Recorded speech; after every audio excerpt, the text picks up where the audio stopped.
হাদিস শরীফের মধ্যে এসেছে, আমার নবী সাল্লাল্লাহু আলাইহি ওয়াসাল্লাম বলেন, আল্লাহ যখন কোন অঞ্চলের কোন জাতির উপরে যখন আল্লাহ খুশি হন তখন আকাশ থেকে বৃষ্টি বর্ষণ করেন, আর যখন কোন পরিবারের উপরে আল্লাহ খুশি হন তার বাড়িতে মেহমান পাঠাই দেন, আর যখন কোন ফ্যামিলির উপরে আল্লাহ সন্তুষ্ট হন তখন সেই ফ্যামিলিতে আল্লাহ তাআলা কন্যা সন্তান দান করেন।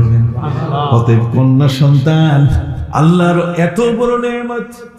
ভাইরা আমার, পৃথিবীর মধ্যে কোন জাতি, এই জগতের মধ্যে কোন শাসক গোষ্ঠী আজ পর্যন্ত নারীর মর্যাদা দিতে পারে নাই যা দিয়েছে কোরআন। অতএব কোরআন তাদেরকে যেমন সম্মানিত করেছে, আমার নবী বলে দিয়েছেন, কোরআন বলছে ওয়ালাইসা যাকারু কাল উনসা, পৃথিবীতে এমন নারী আছে যেটি লক্ষ পুরুষের চেয়ে উত্তম। সুবহানাল্লাহ। কতক্ষণ হযরতে বড় পীর